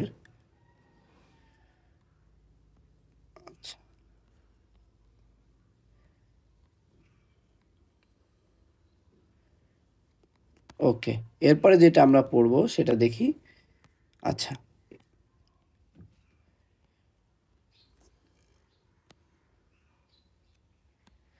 এরপরের যে টপিকটা সেটা হলো ফ্যাক্টর অ্যাফেক্টিং এনজাইম অ্যাক্টিভিটি। কী কী ফ্যাক্টর আছে যেগুলো এনজাইম অ্যাক্টিভিটিকে অ্যাফেক্ট করে? Number 1 enzyme concentration, number 2 substrate concentration, number 3 product, number 4 temperature, pH, তার presence of activator, inhibitor, repressor, depressor, covalent modification. এর মধ্যে আমাদের বেশি ইম্পর্টেন্ট হলো প্রথম 4টা থেকে 5টা। এটা মোটামুটি পরীক্ষার খাতায় লিখলে মোর দ্যান এনাফ, আর বাকিগুলো অল্প অল্প করে লিখলেও হবে। আচ্ছা, এনজাইম কনসেন্ট্রেশন দেখো, ফার্স্টে আমরা প্রথম থেকে আসি। এনজাইম কনসেন্ট্রেশন যদি আমরা এক্স অ্যাক্সিসে এক্স অ্যাক্সিসে এনজাইম রাখি, ওয়াই অ্যাক্সিসে ভ্যালোসিটি অফ রিয়াকশন দিই, তাহলে দেখা যায় যে যত বেশি এনজাইম বাড়াবা রিয়াকশান তত বেশি ফরওয়ার্ড হবে, তত বেশি সামনের দিকে যাবে, মানে সম্মুখমুখী বিক্রিয়া বা ফরওয়ার্ড রিয়াকশানটা হার বেড়ে যাবে, রিয়াকশানের হার বেড়ে যাবে। এরকম একটা কার্ভ আমাদের তৈরি হবে, এরকম একটা শেপের গ্রাফ তৈরি হবে। তারপরে যেটা হলো সাবস্ট্রেট কনসেন্ট্রেশন, এইটা তোমাদের একটু বোঝা লাগবে। সাবস্ট্রেট কনসেন্ট্রেশন আমরা মোটামুটি এই গ্রাফটা দিয়ে বুঝে ফেলার চেষ্টা করব। ওকে, আচ্ছা ওয়েট একটু,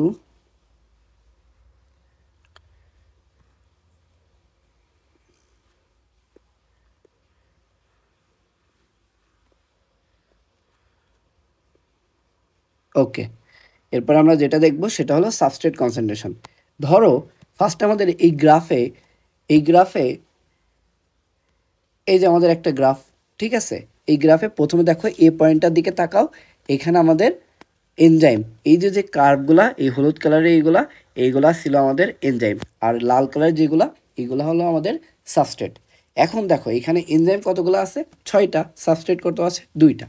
তাহলে সাবস্ট্রেট বাড়তেছে, আস্তে আস্তে বাড়তেছে, এনজাইমও বাড়তেছে, বিক্রিয়া সামনের দিকে অগ্রসর হচ্ছে। ওকে, তারপরে দেখো একটা পয়েন্টে এসে দেখো একটা পয়েন্টে এসে কি হলো যে আমাদের যে এনজাইমগুলা সে হাফ পরিমাণ এনজাইম বা হাফ পরিমাণ এনজাইম, আমাদের এনজাইম তো এখানে ফিক্সড, হাফ পরিমাণ এনজাইম সাবস্ট্রেট দিয়ে আমাদের পূর্ণ হয়ে গেছে। তাহলে এই যে পয়েন্টটায় আমরা এসে পৌঁছালাম বা উপনীত হলাম, এই পয়েন্টটা আমাদের ম্যাক্সিমাম অ্যাক্টিভিটির অর্ধেক না? আচ্ছা দেখো একটু ভালো করে আঁকাই। তাহলে এই যে পয়েন্টটা আমরা আঁকাচ্ছি বা এই পয়েন্টটা যে বলতেছি, এই যে ধরো এই এমন একটা পয়েন্টে আসলাম, সেই পয়েন্টটা আমাদের যে 6টা এনজাইম ছিল, দেখো 6টা আমাদের এনজাইম ছিল, টোটাল এনজাইম ছিল 6টা, তার মধ্যে 3টা এনজাইম সাবস্ট্রেটের সাথে যুক্ত হয়ে প্রোডাক্ট তৈরি করতেছে।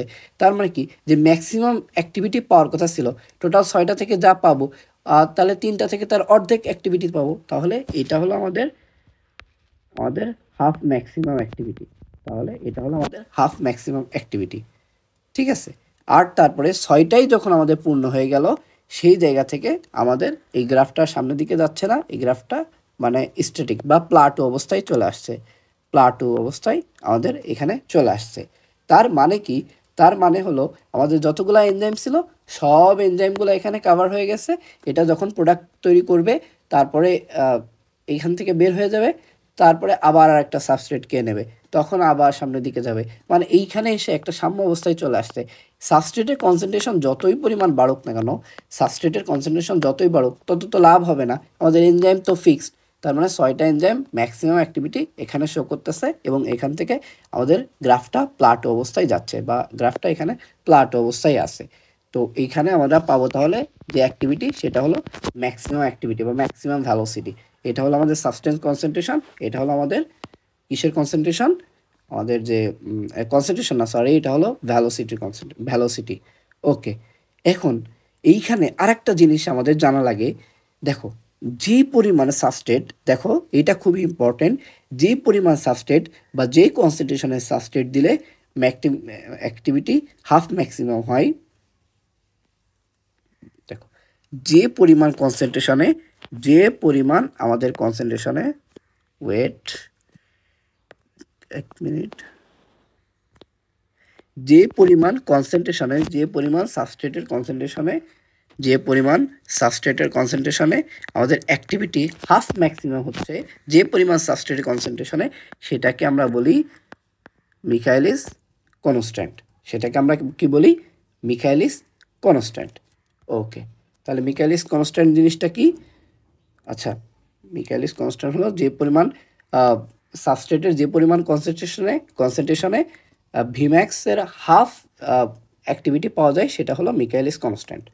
এইখান থেকে একটু দেখি, দেখো মিখাইলিস কনস্ট্যান্ট কি বলতেছে, Km or Michaelis constant is defined as the substrate concentration at which বা যে অবস্থায় to produce half maximum velocity, যে অবস্থায় হাফ ম্যাক্সিমাম ভ্যালোসিটি পূর্ণ হবে, সাবস্ট্রেটের যে কনসেন্ট্রেশনে হাফ ম্যাক্সিমাম ভ্যালোসিটি সে হলো গেইন করতে পারবে, সেই পরিমাণ সাবস্ট্রেট কনসেন্ট্রেশনকে আমরা বলতেছি Km, ঠিক আছে। ওকে, এখন ভাইয়া এটা আপনি প্রমাণ করবেন কিভাবে? দেখো অনেক বড় একটা ইকুয়েশন আছে, তার থেকে জাস্ট এইখানে আমাদের ইকুয়েশন তো আসলে বোঝার দরকার হয় না বা লাগেও না, এইখানে জাস্ট আমাদের এতটুকু জানলেই হয় যে যে পরিমাণ সাবস্ট্রেট কনসেন্ট্রেশনে হাফ ম্যাক্সিমাম অ্যাক্টিভিটি অ্যাচিভ হয় সেটাই হলো Km বা মিখাইলিস কনস্ট্যান্ট। এর আরেকটা নাম আছে ব্রিগস কনস্ট্যান্ট অ্যান্ড হ্যালডেন্স কনস্ট্যান্ট। আচ্ছা, আমি চেষ্টা করব এই Km এর যে ইয়াটা ডিরাইভেটিভ, মানে এই টোটাল ইকুয়েশনটা নিয়ে আরেকটা ছোট একটা ভিডিও তোমাদের দিয়ে দেওয়ার। আচ্ছা, যেহেতু এটা আমাদের সেভাবে লাগে না, তারপরে নেক্সট যে জিনিসটা আমরা পড়ব সেটা হলো, আচ্ছা নেক্সট আমাদের যেটা পড়তে হবে সেটা হলো আমাদের টেম্পারেচার। দেখো টেম্পারেচার জিনিসটা কি, তুমি যত বেশি টেম্পারেচার বাড়াবা ইনিশিয়ালি তত বেশি রিয়াকশনের ভ্যালোসিটি সামনের দিকে অগ্রসর হবে। বাট তুমি তো জানো, তুমি কি জানো, তুমি জানো হলো যে আমাদের এনজাইমগুলো কি প্রোটিন ইন নেচার। তার মানে কি একটা নির্দিষ্ট পয়েন্ট পর্যন্ত বা একটা নির্দিষ্ট জায়গা পর্যন্ত এই প্রোটিনগুলা তার কাজ দেখাবে, তার বেশি যদি টেম্পারেচার চলে যায় বা তার বেশি যদি হিট চলে যায় তখন কি হবে, সে ডিন্যাচুরেশন হয়ে যাবে। তার মানে এই একটা পয়েন্টে ম্যাক্সিমাম অ্যাক্টিভিটি শো করবে। তারপর থেকে তুমি যতই টেম্পারেচার বাড়াও কেন সেটা হলো সামনের দিকে না যেয়ে উল্টো পিছনের দিকে আসা শুরু করবে, মানে ব্যাকওয়ার্ড রিয়াকশানটা হওয়া শুরু করবে। কেন? এনজাইম কমে যাবে। কীভাবে কমে যাবে? ডিন্যাচারেশন হয়ে যাবে। ওকে, তাহলে ইনিশিয়ালি টেম্পারেচার বাড়ানোর সাথে সাথে গ্রাফটা সামনের দিকে অগ্রসর হয়। তারপরে যখন তুমি টেম্পারেচার একটা লেভেলে পৌঁছায় যায় বা অপটিমাম টেম্পারেচারে পৌঁছায় যায়, মানে সেই টেম্পারেচার যেই টেম্পারেচারে অ্যাক্টিভিটি বা ওই রিয়াকশানের ভ্যালোসিটি ম্যাক্সিমাম থাকে, ওই টেম্পারেচার পরে যতই বাড়াও টেম্পারেচার তখন কোনো কাজ হবে না। তখন কি হবে? ব্যাকওয়ার্ড রিয়াকশানটা বেশি হবে, অর্থাৎ অ্যাক্টিভিটি কমতে থাকবে। এই যে কার্ভটা হলো এটাকে বলা হয় বেল শেপড কার্ভ। এই কার্ভটাকে বলা হয় বেল শেপ কার্ভ। ওকে, আরেকটা জিনিস এখানে জানতে হয়, একটা হলো টেম্পারেচার কোএফিসিয়েন্ট। আচ্ছা, টেম্পারেচার কোএফিসিয়েন্ট সেটা হলো, আমরা এইখান থেকে ডেফিনেশনটা দেখার চেষ্টা করি। সেটা হলো, দেখো আমি তোমাদের এগুলো সব একসাথে করে দিব। Temperature coefficient is defined as increase in the enzyme velocity when the temperature is increased by 10 degree. Increase in the enzyme velocity when the temperature is increase, 10 degree temperature বাড়াবা তুমি, তখন তোমার কী হবে? টেম্পারেচার কোএফিসিয়েন্ট বা enzyme activity বাড়তে থাকবে। মোটামুটি তোমাদের এখান থেকে আরেকটা জিনিস এমসিকিউতে আসে, সেটা হলো এই টেম্পারেচার কোএফিসিয়েন্ট এটা 2 থাকে কিসের মধ্যে? 0 ডিগ্রি থেকে 40 ডিগ্রির মধ্যে এটা মোটামুটি 2 থাকে। এবং আমাদের optimum temperature most of the enzyme কাজ করে আমাদের এই 35 থেকে 40 ডিগ্রি সেলসিয়াস, অথবা তোমার এবিসি বই যেটা বলছে সেটা তুমি ফলো করতে পারো। সেটা হলো মোটামুটি হিউম্যান বডির টেম্পারেচার এই যে 37.1 থেকে 37 প্লাস মাইনাস 1 ডিগ্রি সেলসিয়াস, এটা তুমি মনে রাখতে পারো। ওকে, হলো। এরপরে যে জিনিসটা সেটা হলো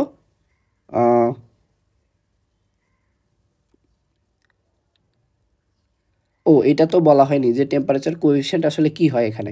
টেম্পারেচার কোএফিসিয়েন্ট হয় কি, তুমি যখন 10 ডিগ্রি সেলসিয়াস করে তাপমাত্রা বাড়াইতে থাকো, ইনিশিয়ালি যখন 10 ডিগ্রি সেলসিয়াস করে তাপমাত্রা বাড়াইতে থাকবা অপটিমাম টেম্পারেচারের মানে আগে, এগুলা অপটিমাম টেম্পারেচার এখানে তো মানে এইখানটাই যখন তুমি 10 ডিগ্রি করে বাড়াইতে থাকবা, তখন ইসের ভ্যালোসিটি, এই ভ্যালোসিটি 2 গুণ করে বাড়তে থাকবে।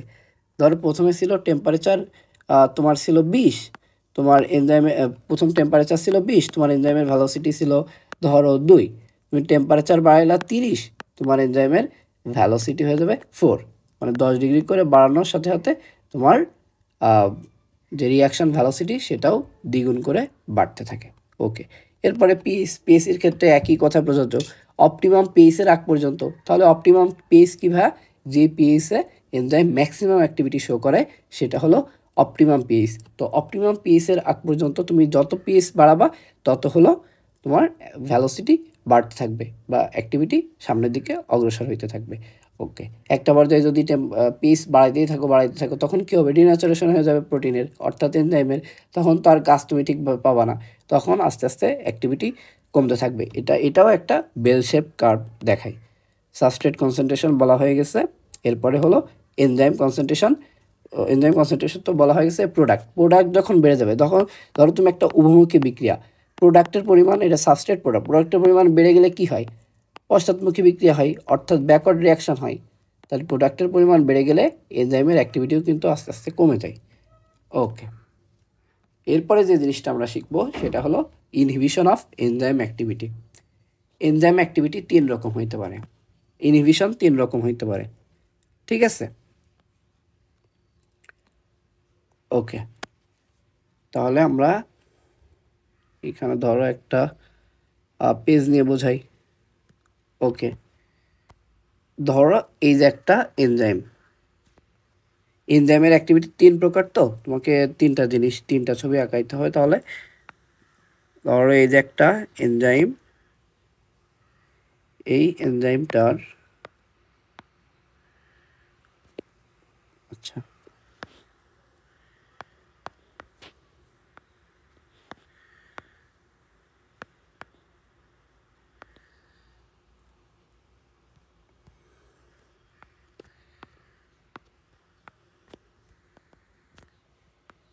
আচ্ছা ধরো এইটা হলো আমাদের একটা ইনহিবিটর, ঠিক আছে?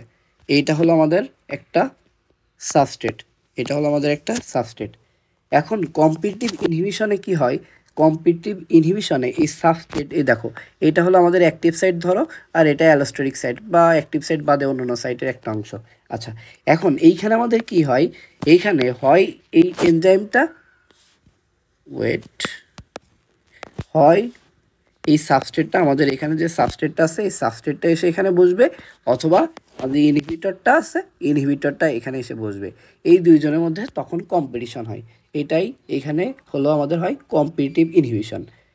আচ্ছা দেখো কম্পিটিটিভ ইনহিবিশনে কি বলছে, ইনহিবিটর, যে আমাদের ইনহিবিটরটা আছে, inhibitor shows structural similarity with the substrate and compete with the substrate for the same active site, must to know. Active সাইটে সে হলো কম্পিট করে বসার জন্য, ঠিক আছে। আর এটা হলো কম্পিটিটিভ ইনহিবিশন, যে দুইটাই সাবস্ট্রেট অথবা আমাদের যে ইয়াটা ইনহিবিটরটা সেটা অ্যাক্টিভ সাইটের জন্য কম্পিট করে। আর দ্বিতীয় নম্বরে যেটা আছে, ধরো এইখানে এটা হলো আমাদের সাবস্ট্রেট, ওকে, এটা আমাদের সাবস্ট্রেট, আর এইখানে ধরো এইরকম একটা আছে ইনহিবিটর আছে, ইনহিবিটর। এই কম্পিটিটিভ ইনহিবিশনে, কম্পিটিটিভ ইনহিবিশনে তুমি কি পাবা, আচ্ছা ফার্স্টে তো আমি তিনটা জিনিস বলে নিই আগে, একটা হলো রিভার্সিবল ইনহিবিশন, একটা হলো ইরিভার্সিবল ইনহিবিশন। রিভার্সিবল ইনহিবিশনের মধ্যে আমরা দুইটা জিনিস পাই, একটা কম্পিটিটিভ ইনহিবিশন, একটা নন কম্পিটিটিভ ইনহিবিশন। ফার্স্টে যেটা তোমাদের বললাম এটা হলো আমাদের কম্পিটিটিভ ইনহিবিশন, আর আরেকটা হলো নন কম্পিটিটিভ ইনহিবিশন। সেখানে কি হয়, এই যে ইনহিবিটরটা আছে আমাদের, এই যে এখানে যে ইনহিবিটরটা, এই ইনহিবিটরটা অ্যাক্টিভ সাইডে বসে না, সে হলো অন্য একটা সাইটে বসে, বসার পরে এই যে অ্যাক্টিভ সাইটটা আছে এই অ্যাক্টিভ সাইটকে কি করবে, সে অ্যাক্টিভ সাইটকে ক্লোজ করে দিবে, তখন এই সাবস্ট্রেটটা এখানে বুঝতে পারবে না। এটা হলো নন কম্পিটিটিভ ইনহিবিশন।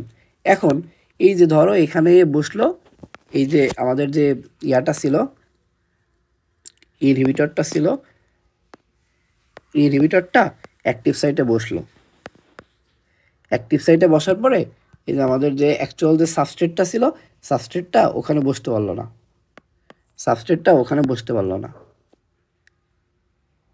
সাবস্ট্রেটটা ওখানে বসতে পারলো না। এখন এই অবস্থাকে রিভার্স করা যায় কীভাবে, তুমি এখানে কি করবা, সাবস্ট্রেটের কনসেন্ট্রেশনটা বাড়ায় দাও, সাবস্ট্রেটের কনসেন্ট্রেশন বাড়ায় দাও, তখন কি হবে, এইটা হলো এখান থেকে সরে যাবে, এইটা হলো এখান থেকে তখন সরে যাবে। এটা হলো কম্পিটিটিভ ইনহিবিশনে এই কাহিনিটা হয়। আর নন কম্পিটিটিভ ইনহিবিশনে কি হয়, এই জিনিসটাকে, এই টোটাল যে জিনিসটা আছে এই টোটাল জিনিসটাকে, এই যে এনজাইম ইনহিবিটর কমপ্লেক্স, এটা কিন্তু আমাদের এনজাইম, এটা হলো আমাদের এনজাইম, আর এটা হলো আমাদের ইনহিবিটর, এই যে ইনহিবিটর, এই এনজাইম ইনহিবিটর কমপ্লেক্সকে ডাইলুশন করে দেয়, ডাইলুট করে দাও, তখন হলো সাবস্ট্রেট এসে আবার এখানে বসতে পারবে। এটা হলো নন কম্পিটিটিভ। আরটা হলো ইরিভার্সিবল। ইরিভার্সিবলে কি হয়, যে আমাদের ইনহিবিটরটা থাকে সেটা এই অ্যালোস্টেরিক সাইটে বসে, বসে অ্যাক্টিভ সাইটকে বাধা প্রদান করে, তখন অ্যাক্টিভ সাইটের যে সাবস্ট্রেটটা, সে সাবস্ট্রেটটা ওখানে আর বসতে পারবে না, ইনহিবিটরটা এখানে বসে, ইনহিবিটরটা এখানে বসে এর জায়গাটা দখল করে দেবে, এইটাকে ইনঅ্যাক্টিভ করে দেবে, এনজাইমটা আর কাজ করতে পারবে না। আর এইটা এনজাইমের অ্যাক্টিভিটি যতক্ষণ না নষ্ট হয়ে যাবে ততক্ষণ পর্যন্ত এইখান থেকে সরবে না, এই জন্য এটাকে বলছে ইরিভার্সিবল ইনহিবিটর। আচ্ছা তোমরা এটা যদি আবার একবার একটু দেখো বুঝে যাবা, জাস্ট আমি বই থেকে একটু পড়ে দিচ্ছি। ইনহিবিশন, ইনহিবিটর টাইপটা হলো, ইনহিবিশন কি বলতেছে, chemical substance that inactivate the enzyme and decrease the velocity of enzyme catalyses reaction is called the enzyme inhibition. এটা কয় রকম আছে, একটা হলো রিভার্সিবল, আর আরেকটা আছে আমাদের ইরিভার্সিবল। ইরিভার্সিবলের মধ্যে কি আছে, কম্পিটিটিভ ইনহিবিশন। এখানে কি হয়, যে আমাদের স্ট্রাকচারাল সিমিলারিটি থাকে কার কার মধ্যে, ইনহিবিটরের মধ্যে এবং সাবস্ট্রেটের মধ্যে, যার ফলে তারা অ্যাক্টিভ সাইটে বাইন্ড করে। ইনহিবিটর এবং সাবস্ট্রেট অ্যাক্টিভ সাইটে বাইন্ড করে, এই যে ইনহিবিটর অ্যাক্টিভ সাইটে বাইন্ড করলে সাবস্ট্রেটটা আর বাইন্ড করতে পারলো না, তখন এনজাইমের যে ভ্যালোসিটি সেটা কমে যায়। এইটা রিভার্স করা যায় কীভাবে, it can be reverse by increasing substrate concentration. Substrate concentration বাড়ায় দাও, তখন এটা এখান থেকে সরে যাবে, সাবস্ট্রেটগুলো বাইন্ড করে এনজাইম অ্যাক্টিভিটি বাড়াইতে পারবে। যেমন এখানে ইনহিবিটর, এই যে এইগুলো পড়ে নিবা তোমরা, মোনোঅ্যামাইন অক্সিডেজ ইনহিবিটর এখানে ব্যবহার হয়। জ্যান্থিন অক্সিডেজ, অ্যালোপিউরিনল ইনহিবিটর ব্যবহার করা হয়। এবার আসো নন কম্পিটিটিভ। এখানে কি হয়, ইনহিবিটরের স্ট্রাকচারালি আনরিলেটেড, মানে ইনহিবিটর আর সাবস্ট্রেট স্ট্রাকচারালি সেম থাকবে না। এটা হলো অ্যালোস্টেরিক সাইটে বাইন্ড করবে, মানে অ্যাক্টিভ সাইট বাদে অন্য যে সাইটটা ছিল আমাদের সেই সাইটটাই সে বাইন্ড করবে। বাইন্ড করে কি করবে, এটা হলো অ্যাক্টিভ সাইটকে ইনঅ্যাক্টিভ করে দেবে। এইটা রিভার্স করা যায় কী করে, এই যে এনজাইম আর ইনহিবিটর কমপ্লেক্স, এটাকে যখন তুমি ডাইলুশন করে দিবা, ডাইলুশন করার পরে এটা এখান থেকে সরে গেল, সরে যাওয়ার পরে সাবস্ট্রেট এসে এখানে আবার সাবস্ট্রেট এসে কী করতে পারবে, এখানে আবার সাবস্ট্রেট এসে বাইন্ড করতে পারবে। ওকে, এটা নন কম্পিটিটিভ।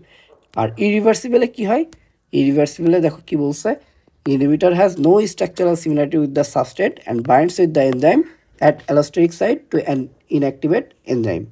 এটা হলো যে সাইটটাই তোমার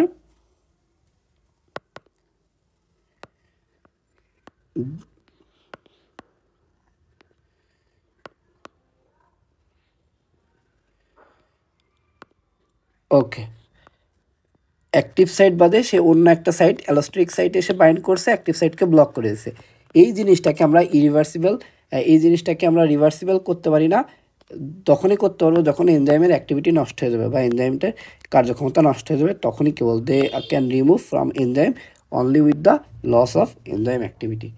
উদাহরণগুলো এইগুলা, হেভি মেটাল, তারপরে ডাইসালফিরাম, ফ্লোরাইড, সায়ানাইড, এগুলা কি করে, ইরিভার্সিবল, এনজাইমের অ্যাক্টিভিটি নষ্ট হয়ে যাবে তখন এরা শুধু বের হবে, তার আগে এরা রিভার্স করা এদেরকে সম্ভব হয় না। ওকে, এটা জাস্ট এবার রিডিং দিলেই পারবা। যেমন কম্পিটিটিভে ইনহিবিটরটা কাজ করে অ্যাক্টিভ সাইটে, নন কম্পিটিটিভে কাজ করে অ্যালোস্টেরিক সাইটে। কম্পিটিটিভ ইনহিবিটরটা সাবস্ট্রেটের মানে একই সিমিলার স্ট্রাকচারের হয়, এটা হলো সিমিলার স্ট্রাকচারের হয় না, এটা হলো রিভার্সিবল ইনহিবিশন। এটা হলো নন কম্পিটিটিভ ইরিভার্সিবল, অনেক ক্ষেত্রে ইরিভার্সিবল ইনহিবিশন। তারপরে সাবস্ট্রেটের কনসেন্ট্রেশন বাড়ালে এটা মানে ওখান থেকে ছুটে যায় বা আমরা কী বলি ডিটাচ হয়ে যায়। আর নন কম্পিটিটিভের ক্ষেত্রে কি, তুমি হলো ডাইলুশন করলে এটা হলো রিভার্স হয়ে যাবে। তারপরে এই ক্ষেত্রে হলো অ্যাফিনিটি এনজাইম টু সাবস্ট্রেট কমে যায়, আর এই ক্ষেত্রে অ্যাফিনিটি সাবস্ট্রেটের কোনো অল্টার হয় না। আচ্ছা, এটা হলো most concern with drug action, mostly concern with toxicological use. Okay, এরপরে যেটা আছে আমাদের সেটা হলো regulation of enzyme activity in biological system. Enzyme activity biological সিস্টেমে কীভাবে রেগুলেটেড করা যায়, ধরো ফার্স্টে হলো compartmentation and availability of substance. এখানে কি বলছে ভাই, এখানে এটাই বলছে, আচ্ছা যদি কোনো একটা কম্পার্টমেন্টে ধরো একটা এনজাইম আছে, ধরো আমি হেক্সোকাইনেজের কথাই চিন্তা করলাম বা গ্লুকোকাইনেজ, সেই গ্লুকোকাইনেজ কী করবে, গ্লাইকোলাইসিসে গ্লুকোজকে হলো আমার ভেঙে দিবে। এখন গ্লুকোজই যদি এখানে না আসে তাহলে কে ভাঙতে পারবে, পারবে না। যদি গ্লুকোজ বা সাবস্ট্রেটের কনসেন্ট্রেশন তখন বাড়ে, তখন এনজাইমের কনসেন্ট্রেশন বাড়বে। তার মানে সাবস্ট্রেট কনসেন্ট্রেশন অবশ্যই থাকা লাগবে বা বাড়া লাগবে এনজাইমের অ্যাক্টিভিটি বাড়ার জন্য। তারপরে অ্যালোস্টেরিক রেগুলেশন, এতক্ষণ যেটা বললাম সেটা হলো আমরা ওই ডিফারেন্ট অ্যালোস্টেরিক যে এনজাইমের তো অনেকগুলো অ্যালোস্টেরিক সাইট থাকে, একটা মাত্র থাকে অ্যাক্টিভ সাইট, বাকি সবই তো অ্যালোস্টেরিক সাইট। দেখো কি বলছে এখানে, had different allosteric modifier regulate to rate limiting enzyme of a metabolic pathway either to stimulate আর inhibit activity according to the cellular need. যে অ্যালোস্টেরিক সাইটগুলো আছে ওইটা আমরা মডিফাই করতে পারি বিভিন্ন এনজাইমের দ্বারা, বিভিন্ন ইনহিবিটরের দ্বারা। যেমন ধরো তুমি অ্যাসিটাইল কোয়ে কার্বক্সিলেজ, এটা হলো একটা এনজাইম, ঠিক আছে। এই এনজাইম কি করে, সাইট্রেটের সাথে তুমি যুক্ত করলে ফ্যাটি অ্যাসিড সিনথেসিস বাড়লো, এটা তুমি পালমিটাইল কোয়ে সাথে যুক্ত করলে সেটা হলো ফ্যাটি অ্যাসিড সিনথেসিস তোমার কমাই দিবে। কেন, এই অ্যালোস্টেরিক সাইটগুলো এটা বাইন্ড করে, এরা বাইন্ড করে এই অ্যাক্টিভিটি বাড়ায় অথবা কমায়।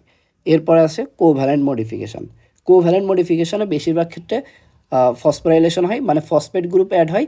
কিছু কিছু এনজাইমে কী হয়, তোমার ফসফেট গ্রুপ অ্যাড হওয়ার পরে কিছু কিছু এনজাইমের অ্যাক্টিভিটি কমে যায়, আবার কিছু কিছু এনজাইমের অ্যাক্টিভিটি অনেক বেশি বেড়ে যায়। যেমন ধরো glycogen synthase is active in dephosphorylated form. যখন ফসফেট যুক্ত হয় না তখন এর অ্যাক্টিভিটি অনেক বেশি থাকে, আর যদি ফসফোরাইলেটেড হয়ে যায় তখন অ্যাক্টিভিটি ইনঅ্যাক্টিভ হয়ে যায়। এটা ঠিক আছে।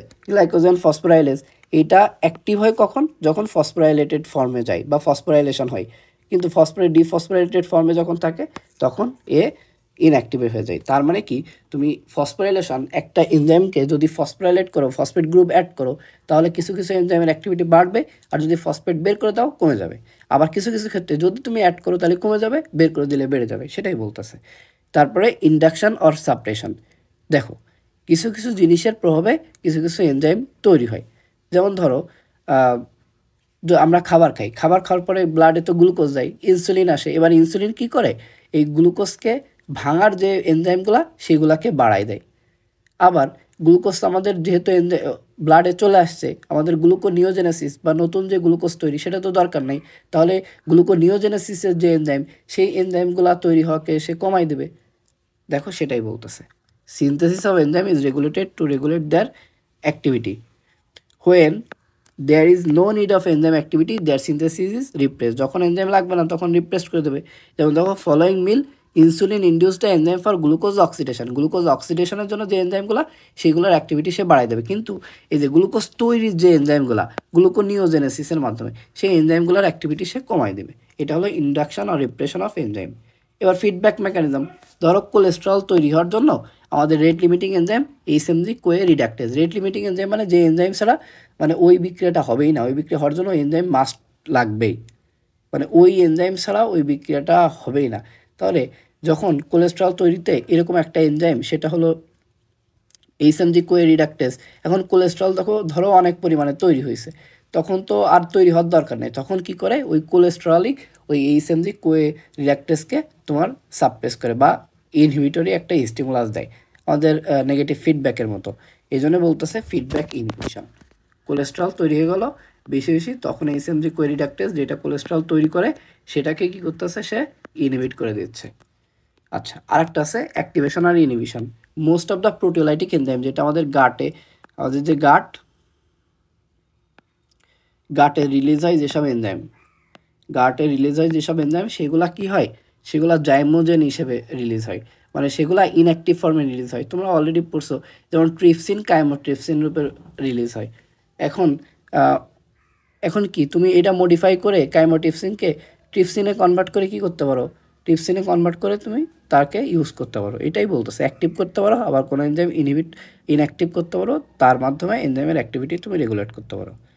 ওকে, এবার এনজাইমোলজির কিছু প্রিন্সিপাল আছে, এটা অলরেডি আমরা যা বলছি তার মধ্যে পড়ে গেছে। যেমন ধরো, প্রথম আমরা বলছিলাম কি, এনজাইম বায়োকেমিক্যাল রিয়াকশানে পার্টিসিপেট করে, এবং এখানে কি বলতেছে, এখানে একটা জিনিস বোঝার আছে, সেটা হলো, ধরো একটা বায়োকেমিক্যাল রিয়াকশান হওয়ার জন্য একটা এনজাইম লাগবে, সেই এনজাইমটা ধরো নাই, না হলে কি হবে, ওই বায়োকেমিক্যাল রিয়াকশানটা হবে না, তখন কি একটা ডিসঅর্ডার বা একটা ডিজিজ প্রডিউস হইতে পারে।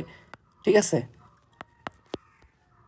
দেখো, enzyme catalyses the biochemical reaction, so deficiency of enzyme lead to metabolic disturbance leading to clinical disorder.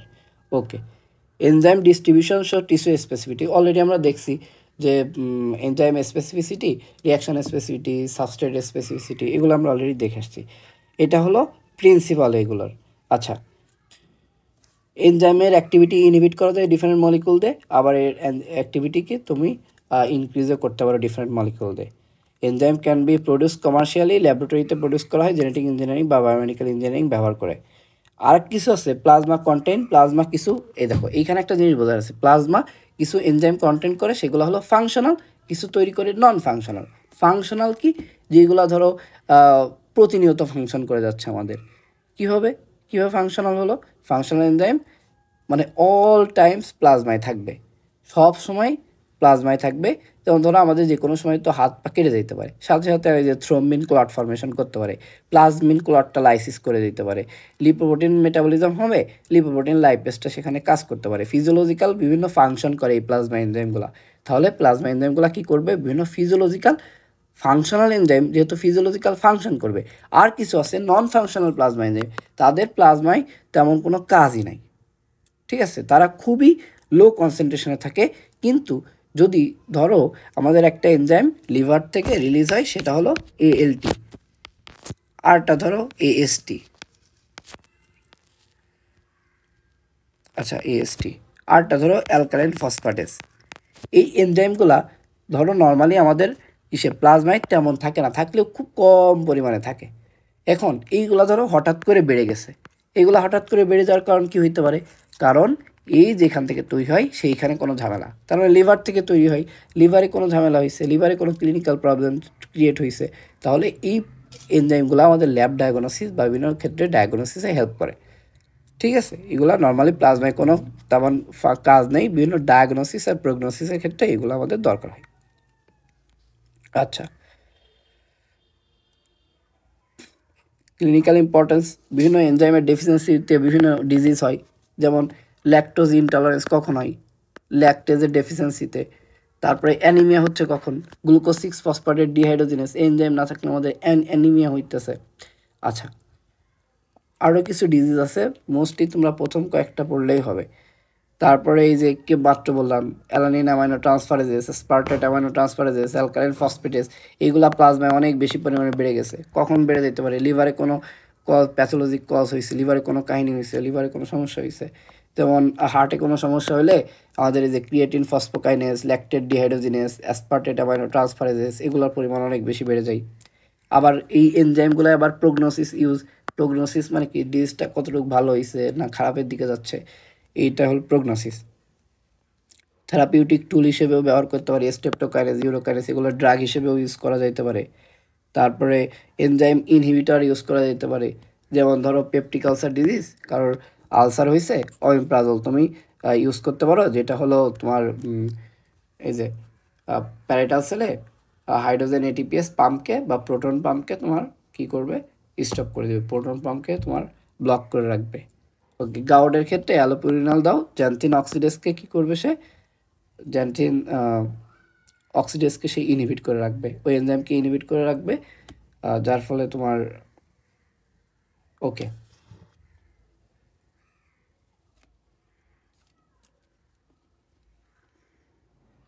ওকে তোমার জ্যান্থিন অক্সিডেসকে ইনহিবিট করে রাখবে, যার ফলে তোমার ওই যে ইউরিক অ্যাসিড, ওই ইউরিক অ্যাসিড আর জমা হবে না।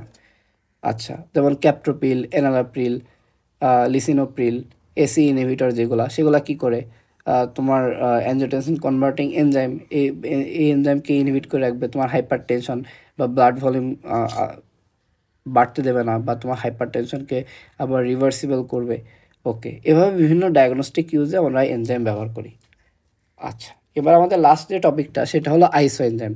আইসোজাইম, আইসো মানে সেম, আর এনজাইম এটা স্ট্রাকচারালি সেম না বাট ফাংশনালি সেম। আইসো এনজাইমগুলো structurally different but functionally same. Okay, এটা হলো এটার কিছু স্ট্রাকচার বা প্রপার্টি আমরা পড়তে হয়।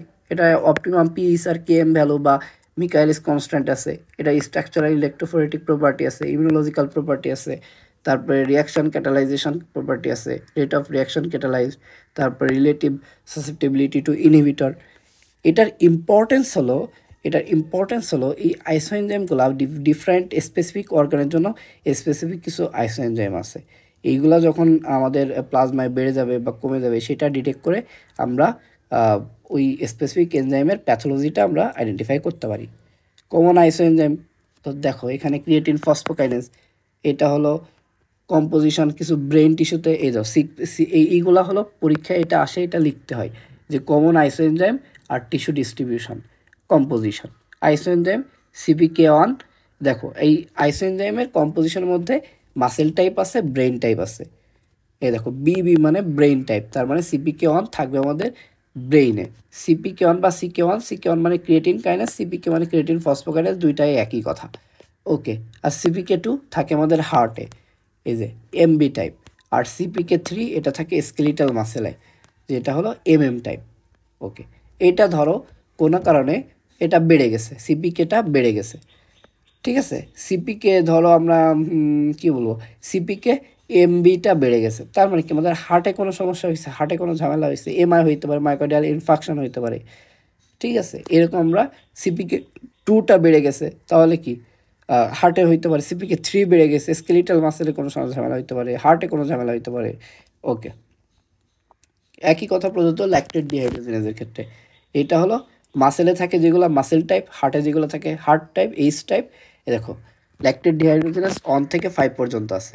এই চারটা তোমাদের একটু মনে রাখা লাগবে। ল্যাকটেট ডিহাইড্রোজেনাস অন হার্টে এবং আরবিসিতে থাকে, 2 থাকে আরবিসি হার্ট, 3 থাকে লিভার লাং কিডনি, 4 থাকে liver lung kidney skeletal muscle, 5 থাকে স্কেলিটাল মাসেল।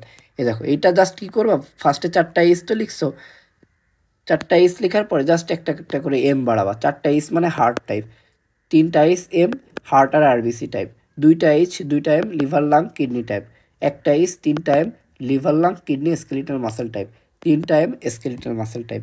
ক্লিনিক্যাল ইম্পর্টেন্স কি, ধরো ল্যাকটেট ডিহাইড্রোজেনেস মানে খুব বেশি বেড়ে যাচ্ছে, তখন কি হইতে পারে, ইসকেমিক হার্ট ডিজিজ, এমআই হইতে পারে, স্কেলিটাল মাসেল ডিসঅর্ডার হইতে পারে, যেহেতু এখানে লিভার আছে লিভারে কোনো ডিজিজ হইতে পারে, তারপরে আরবিসি আছে হিমোলাইটিক কোনো ডিজিজ হইতে পারে, ডিসঅর্ডার হইতে পারে। ওকে, অ্যালকালিন ফসফেটেস একটু আগে বলা শেষ, অ্যালকালিন ফসফেটেস হেপাটিক কজে বেড়ে যেতে পারে, প্লাসেন্টাল কজে বেড়ে যেতে পারে, আর বোনের কিছু কজে বেড়ে যেতে পারে, তার মানে এটা বোনে থাকে, প্লাসেন্টায় থাকে আর লিভার।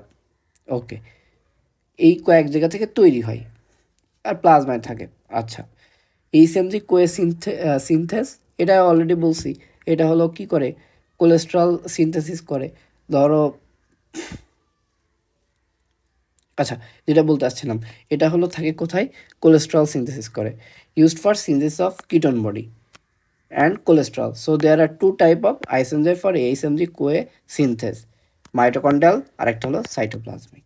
তারপরে carbamoyl phosphate synthase, carbamoyl phosphate synthase one, carbamoyl phosphate synthase two, phosphate অনটা থাকে মাইটোকন্ড্রিয়ায়, টুটা থাকে সাইটোপ্লাজমে। Okay, nitric oxide, nitric oxide synthase, nitric oxide synthase isoenzyme in endothelial cell, isoenzyme in brain, isoenzyme in macrophage, catalyzes the synthesis of nitric oxide. তারপরে cytochrome P450 monooxygenase, there are 100 different isoenzyme for this enzyme and they catalyzes the detoxification of reaction in liver. হেক্সোকাইনেস 1 থেকে 4 পর্যন্ত আছে, cyclooxygenase 1 আর cyclooxygenase 2 আছে, আর amino levulinic acid synthase 1, এটা হলো found in cell, amino levulinic acid synthase 2, এটা হলো আরবিসিতে পাওয়া যায়। তাহলে যদি তোমার আসে যে বাবা আইসো এনজাইম সম্পর্কে তুমি যা যা জানো সব লিখো, ফার্স্টে লিখবা আইসোজাইম, এটা হলো আইসোজাইম মানে ফাংশনালি সেম কিন্তু এরা স্ট্রাকচারালি ডিফারেন্ট, এর প্রপার্টি কিছু লিখে দিবা, আর লিখবা হলো কমন আইসো এনজাইম কী কী আছে, কোথায় কোথায় থাকে এবং বেড়ে গেলে কি হয়। ঠিক আছে, প্রথম কয়েকটা ডিটেলসে লিখবা, পরের এইগুলা জাস্ট তুমি নামগুলো লিখে দিলেও হবে। আর যদি সময় পাও অবশ্যই কী কী টাইপের আছে সেইগুলো তুমি মেনশন করতে পারো। আচ্ছা,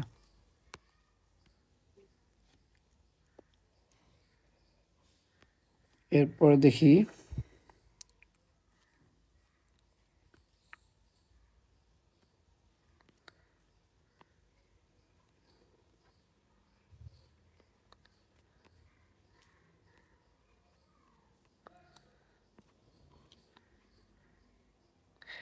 দেখো, এটা হলো এনজাইমের অ্যাক্টিভিটি কী করতেছে। দেখো এরকম একটা সাবস্ট্রেট ভালো ছেলের মতো বসেছিল বা দাঁড়াইছিল, এবার এনজাইম এসে কী করলো, এর জামাটা হলো এর জামাটা খুলে দিল, জামাটা যখন টান দিয়ে খুলে দিল, এ তখন এই যে ফ্রি হয়ে গেল, প্রোডাক্ট হয়ে গেল, জাস্ট সাবস্ট্রেট ছিল এরকম, প্রোডাক্ট হয়ে গেল এরকম।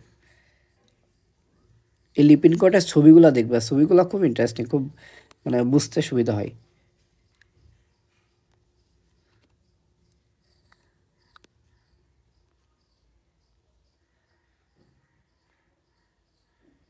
এটা আমাদের লাগে না, মিকেলিস মেনটেন কনস্ট্যান্ট, তারপরে তোমরা যদি চাও আমি এটা হলো একটা ভিডিও করে দিব, মানে এর ইকুয়েশন ড্রাইভ করে দিব। আচ্ছা, এখানে আর একটা জিনিস এখানে দেখা যাচ্ছে, সেটার মিকেলিস কনস্ট্যান্ট, এ দেখো একটার মিকেলিস কনস্ট্যান্ট এখানে আর একটার হলো এখানে, তার মানে কি এই যে যে রিয়াকশানটা হচ্ছে এই রিয়াকশনের ক্ষেত্রে মিকেলিস কনস্ট্যান্ট মানে কি, যে কনসেন্ট্রেশন অফ সাবস্ট্রেটে কি হয়, বিক্রিয়ার গতি হলো অর্ধেক হয়, ম্যাক্সিমামের অর্ধেক হয়। তার মানে কি এখানে সাবস্ট্রেট আর এনজাইমের যে অ্যাফিনিটি এখানে বেশি আর এখানে কম, সেটাই বলছে এখানে। Large Km of enzyme to reflect a low affinity of enzyme for the substrate, আর স্মল কেম মানে হাই অ্যাফিনিটি। ওকে, আচ্ছা এখানে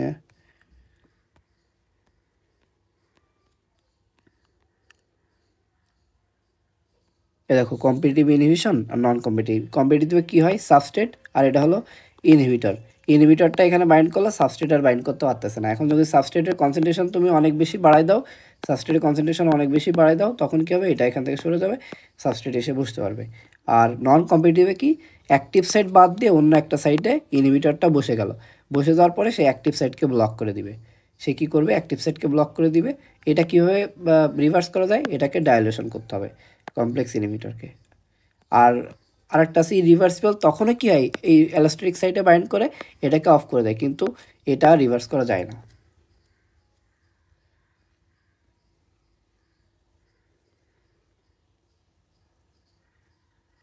দেখো এই চারটা তোমরা চাইলে মুখস্থ করতে পারো, যে হলো এই চারটা আমি দিয়ে দেবো ইনশাল্লাহ। সিগনিফিকেন্স অফ ইনহিবিটর, এটা তোমার কখন লাগবে, এটা হলো যখন প্র্যাকটিস করতে যাবা তখন লাগবে। এখন পড়ে রাখলে তখন খুব সুবিধা হবে। এনজাইম স্পেসিফিসিটিও বলা হয়ে গেছে, কোএনজাইম বলা হয়েছে।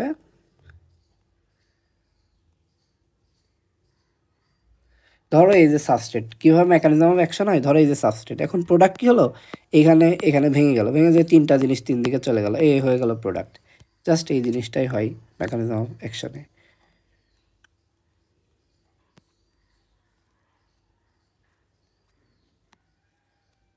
ইউনিট অফ এনজাইম, ক্যাটাল আর ইন্টারন্যাশনাল ইউনিট বলা হয়ে গেছে এটা। নন প্রোটিন এনজাইম, এই যে নন প্রোটিন একটা এনজাইম ফার্স্টে আমরা পড়ছিলাম, সেটা কী ছিল আমাদের, রাইবোজাইম। রাইবোজাইম, এই রাইবোজাইম কী করে, ribozyme are the group of ribonucleic acid that function are biological catalyst and they are regarded as non-protein enzyme। এটা হলো একটা রাইবোনিউক্লিক অ্যাসিড, রাইবোজাইমটা, এটাই শুধু এক্সেপশন।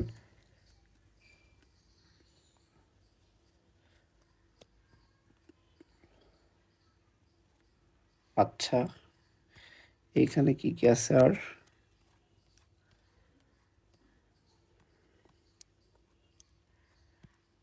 দেখো তোমাদের 4-5টা বই থেকে কম্বাইন করে একদম যেটুকু তোমাদের যতটুকু তোমাদের লাগবে ততটুকু পড়ানো হয়েছে। মোটামুটি আমি পিডিএফ দিয়ে দিব, তোমরা একটু এগুলা মনোযোগ দিয়ে 2-1বার দেখলে তোমার মুখস্থ হয়ে যাবে ইনশাল্লাহ। আচ্ছা, আজকের ক্লাস এই পর্যন্ত। আসসালামু আলাইকুম।